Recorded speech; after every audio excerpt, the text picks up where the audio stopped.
Hello YouTube, I'm back with another, hopefully, educational speedrun. This is going to be on a very specific opening that we only play with the white pieces, and that is 1b4. Sometimes called the Polish, the orangutan. The idea is we move this pawn up 2 squares, fianchetto our bishop behind it, and get a lot of pressure on the center, especially because the main ways that black tends to play, as you'll see from the early episodes of this speedrun, result in winning heavy material early on.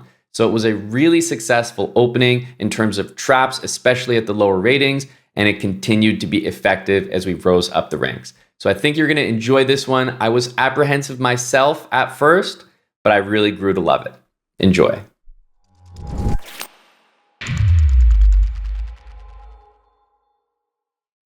All right. Well, here it is. It's going to be b4. And against e5, we're going to fully ignore that this pawn is being attacked and hit this pawn in the center. And here, if we see knight d4, we're going to be ready really quickly to play e3. We almost want to pre-move it. But knight c6 is going to be common because it's going to defend the e-pawn. But look how great b4 is. We're ready to play b5 already, right? It's perfect. Now here, we're already winning a pawn, right? We can take this pawn on e5. Immediately we're winning. But instead of winning the pawn, I'm looking at where this knight can actually move. I'm seeing 1 square. So I'm just going to make a move that takes away that square. And I'm going to say my next move is a3. So although it's tempting to win that pawn, I'm telling you it's a lot more tempting to win this knight. If you see the move knight b4, that cannot happen. That knight has no way home. And look at this. Already, move 5. Boom. We're up a knight. We're up a knight. Thank you very much. Now we want to get developed. e3 will be pretty common here. Can also double fianchetto, but I'm going to try to stick to the setup that I might normally do. Okay, well, I suppose I can play this, but it's really specific to this position. I wouldn't say this is a typical move for the opening at all. But yeah, knight c3, bishop e2, castle, d4. These are going to be common moves. We'll go ahead and pick up that free piece. The second one of the game, mind you. b4, e5, bishop b2. You see how well it worked out. Bring the knight.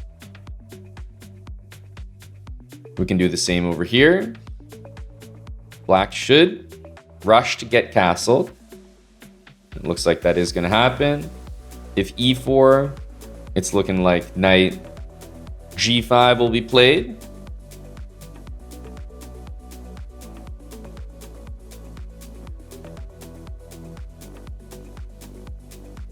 There we go. Rook to b1 looks probably correct here. Rook b6, we have options. Queen a4 to offer a trade. Looks like a good one. And then also queen a5. But we have 2 extra pieces here. We're very happy. We won the knight from trapping it, which will probably be very common. Winning a knight, especially, I would say like 400 to maybe 700 ELO. That's going to be quite common. In this case, I'm just going to probably play d3. I mean, d4 is also perfectly okay. And I'm thinking queen a4 because we're up 2 pieces. So of course we want to trade. Ooh, okay. We're going to take. Perhaps our opponent forgot about this pawn, and that's more material. Make sure to trade. Even here, up a rook, a knight, and a bishop, I'm not being greedy. And I'm following some basic rules. Right? I'm not going to take this pawn. What am I doing? I'm up a rook, a knight, and a bishop, and I'm going to start taking a single pawn? No, I'm going to trade. A trade is so much more valuable than 1 extra pawn. Come on now. Now this is going to be very common. Knight c6 guards the pawn and attacks this pawn. So black is going to think they're very clever. I expect this to be a common move. The other thing is if the knight goes here, you already saw from this game, we win a piece right away. If the knight goes to d4, I promise you we're going to win a piece like this in the speed run, probably multiple times. e3 is not only a great move, it wins a pawn on e5, And if our opponent plays knight takes b5, we'll win a knight. So I guarantee you that this will happen. So knight c6 after b5 is already in serious trouble. And it will be a common move, I expect. All right, here is b4. And we're going to play bishop to b2. And absolutely, guys, this is going to be very common, right? We all know at 400 ELO, people are still going to go for Scholar's Mate. The funny thing is that our pawn here actually prevents bishop c5. Knight f3, I think, might actually encourage e4 in a lot of cases. So our opponents might lose that pawn. In this case, I'm thinking takes is a good idea, but it's going to cause the opponent to move the queen. Perhaps knight takes is interesting because it lines the pieces up, but we're at 400 ELO. We're going to stick with the absolute basics here. Let's take the damn center pawn with a tempo, take another pawn, and we're already up significant winning material. Not even 5 moves into the game.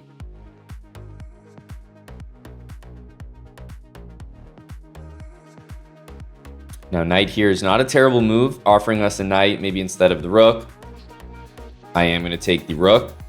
Now, after knight here, I'm seeing the idea of knight takes f2, and I'm not scared of it. So I think I'm going to play this. And if knight e5, I'm going to take with the knight because my opponent's not going to see the bishop. Because knight e5 sort of gets, So we'll take with the knight, even though the bishop is tempting, because that bishop from behind is there. And we expect bishop c5 as the last attempt to go for checkmate here. And now, all we need to do is defend this. I'd like to say that this knight will still be taken. So I'm going to go for the move e3 and just hope that this bishop can backdoor things. But no, okay, f6 is played. This guy's a little too good for that. We're going to have to move our knight. I think we're just going to go here, perhaps. Actually, maybe even here. Knight g4. Rescue our bishop on h8. Take with a check. Bishop in the corner, providing some defense here. King e7. Let's bring some more pieces in. This bishop is funny. He's really doing some work here. I respect the move c6 from him, though. He's seeing some ideas. Let's do this to try to activate my rook into the game as well. Trying to go for some mating ideas. Bring the knight back. That's a fork. Also threatening a fork. And also winning a queen. And this will definitely not work out, as now we can deliver a fairly satisfying checkmate here, I guess, like this. And with the bishop. And then, of course, with the knight. Why not?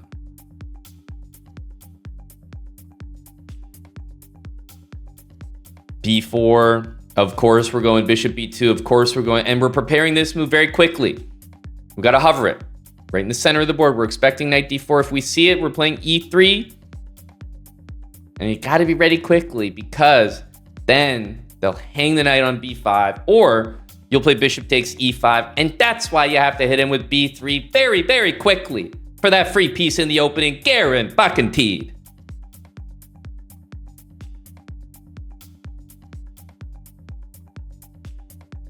And we'll hit him with bishop takes e5. But first we'll hit him this way, then we'll hit him this way.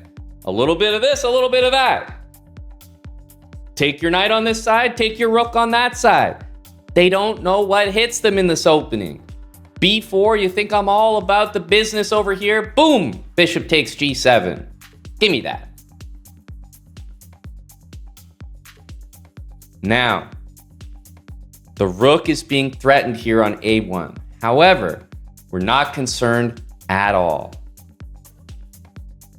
So much so, the guy is just going to resign, and not even 10 moves into the game, we have a victory. It's just that easy. This opening is a free win. Come on now. All right, b4. There's e5 again, a familiar foe. Now we're hitting the pawn, and finally we do see it defended. And this is what we love, right?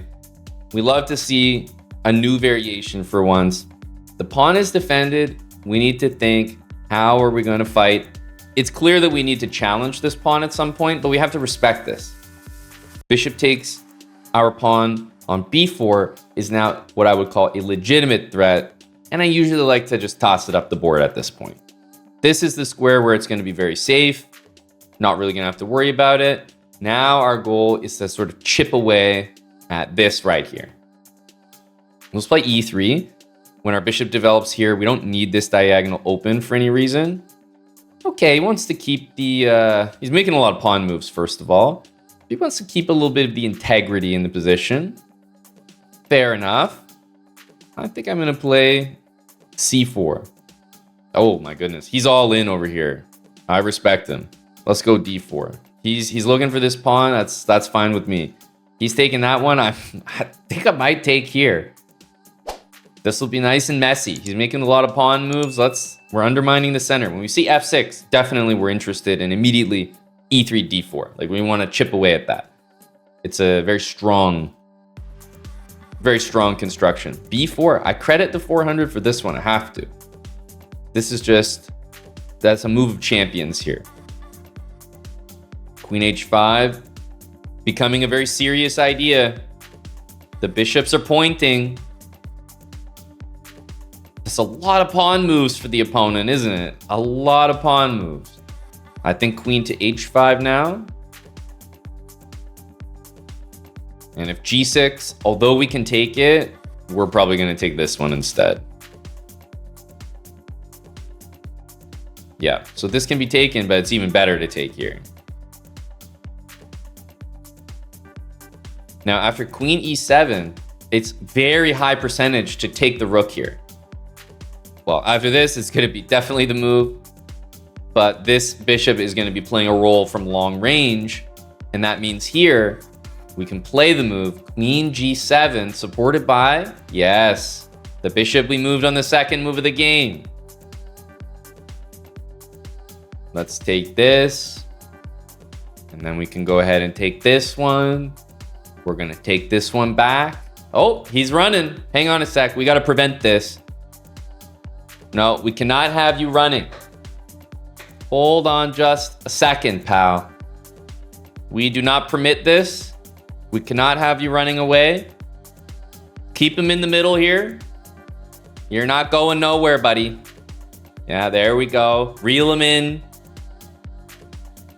Reel him in. And now, of course, the checkmate that we're all here for, ladies and gentlemen. It has a very beautiful name, doesn't it? Queen e5. Now we can teach everyone a checkmate pattern as well. When you see a mate in one, look for better. Does anyone know the name of this checkmate pattern? There's so many things to learn in the beautiful game of chess. Really, all we needed was this bishop develop, and once we open the diagonal, boom. Okay, we see something different. We see d5. Now, d5 is going to be another fairly common move, let's say. Bring the knight out. Most likely we'll see something like this to hit the pawn.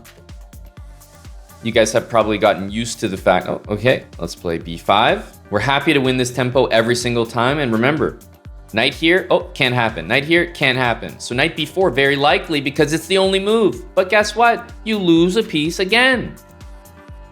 This opening preys on the people that bring the knight out to c6. We win a piece every single time.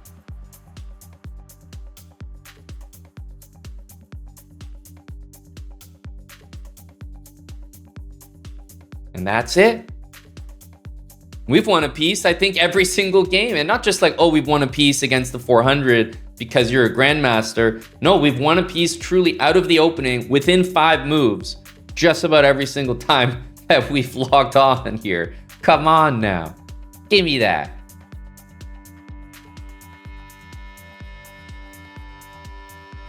Okay. Some options here.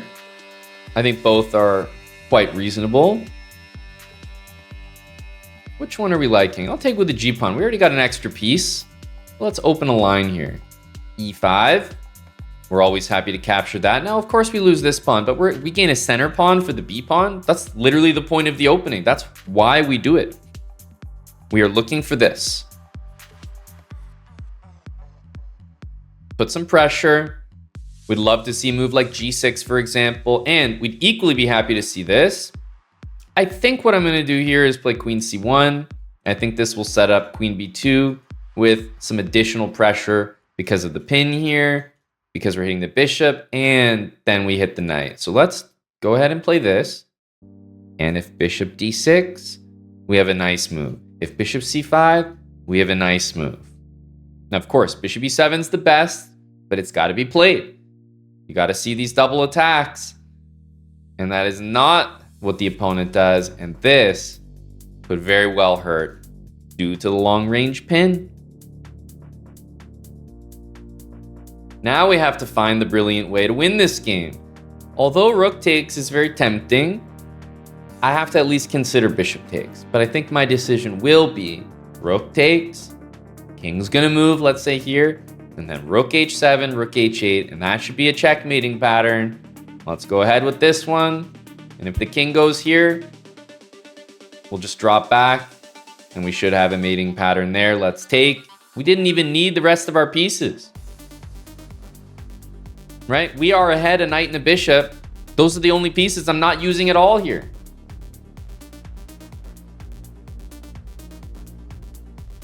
And a nice 15-move checkmate. I know it looks like against d5, we're not going to have as much fun as e5, but as soon as they play knight c6, you can see how the move b5 throws everyone for a loop. Nobody wants to retreat the knight back, so they're constantly looking, what's a forward square I can move to? Well, the center ones aren't available, so knight b4, and they're hanging a knight every single game. All right. Oh, okay. Hang on a second. We're seeing some early action here. Let's go ahead and play e3. Now, I'm wondering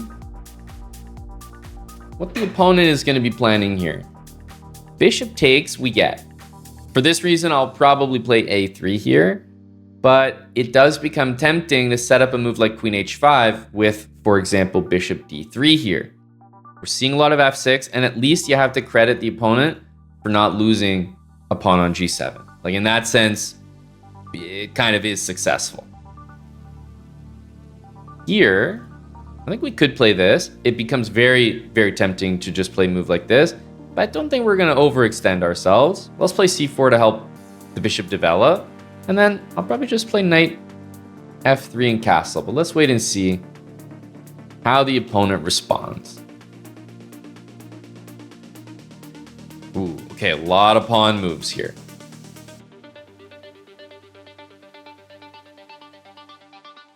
A lot of pawn moves. I think we can retreat this bishop. In this particular case, this move doesn't do that much. I will play bishop d3. It's obviously nice because it comes with a threat, but I think it will be stopped by a lot of black's normal moves, so I don't think that's the biggest deal here. Just because I'm seeing so many pawn moves, I'm like, it feels as though we need to keep up. So I'm going to try to play f4, knight f3, castle.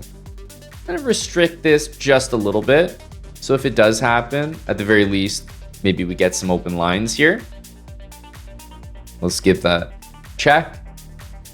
And after knight f7, there is bishop takes h7. I don't think I'm going to be playing that. If g6, we win the knight. And our next move is knight f3. We have two bishops that are wide open here, looking really dangerous. And let's just keep up development. Best favor you can do yourself is just develop. Okay, if we move this knight, we'll be making a pretty significant threat. So what's the best place we can move it? I mean, e2 is decent, but I kind of like a4. And like I said, bishop takes g7 is tremendous. Knight b6 is also going to be a nice threat. I think queen g5. If the king moves over, we have this funny knight b6 move we set up. If the king goes here, that's going to be all she wrote. And actually, we can take here, and we kind of win both rooks in a way.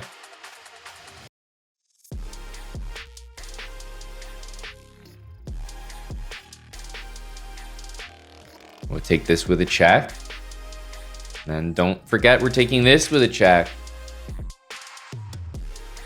So we end up winning 2 rooks there. Oh, knight f7. Okay. A nice move. Shall we continue knight g5?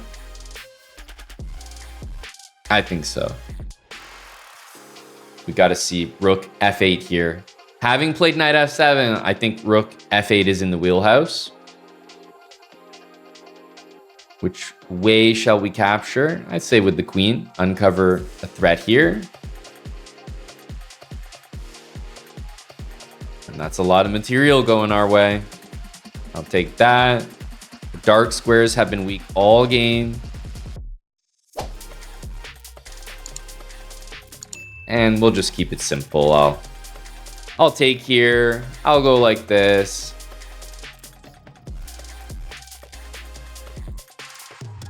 And hey, the long-range bishop, it pays off in the end. You didn't think it would, but there it is. Bishop from b2 kind of delivers the final blow there. And we are taking a lot of material.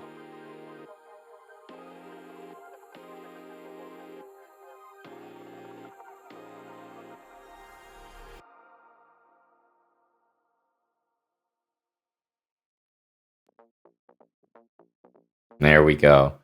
Now I think we've cemented the position.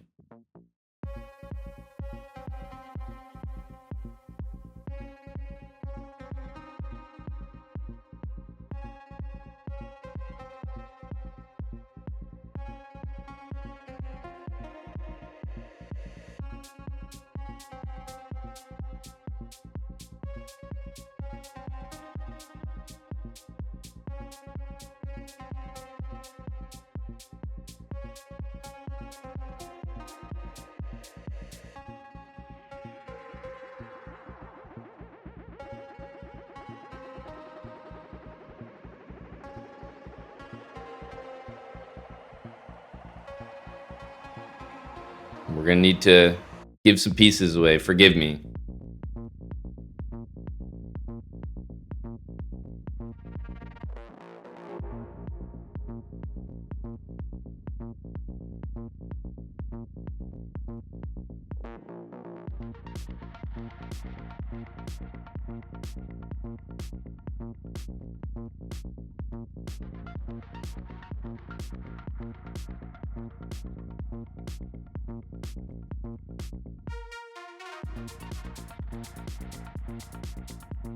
GG.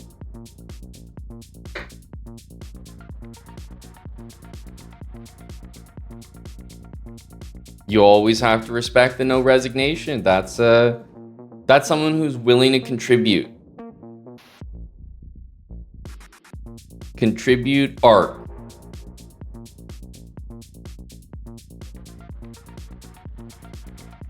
F6. Definitely, in terms of winning the game early, one of the more annoying moves, but it always exposes queen h5 as a more significant idea. So as long as we either push this pawn, and you've seen, if this pawn ends up attacked and I have no tricks in the center, I always push it. In this case, we can see why I didn't, so I decided to defend it. But otherwise, we adapted here to the move f6, but we always kept queen h5 in mind. It's important to play queen h5 when you have f6, okay? f6 is always going to encourage this, and of course it works nicely when you have a bishop there to perhaps sack. All right, it's time for b4. Bishop b2. Definitely expect e5. It's supported by the pawn, which is quite nice for the opponent. Playing knight f3. This is a bit strange. There's no fianchetto. Like, I'm kind of wondering what's going on here. Whoa. Queen a4. Definitely haven't seen anything like this before. Now, the queen is pretty much at risk of bishop to b5 here. So the first thing I want to do, I think, is prevent this. Once we prevent that with the move a3, then I'm looking at bishop here. There's two ways to do it. Knight c3 hits the queen, but the queen could retreat. Knight d4 looks a bit more reliable, and actually after knight c6, we don't even have to work anymore because now the queen is trapped. And of course, this is why you do not develop your queen like this.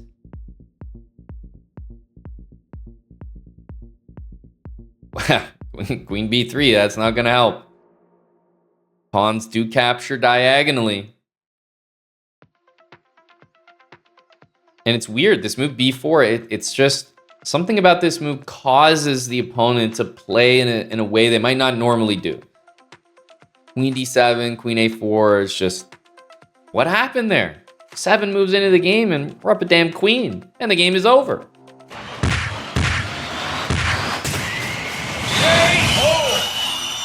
Thank you guys so much for making it to the end of another episode of the 1b4 speedrun. I hope you found this as tricky and successful as I did in the series. And remember to subscribe to the chessbrah YouTube channel if you're not already, and turn on post notifications so you don't miss when we drop our next upload.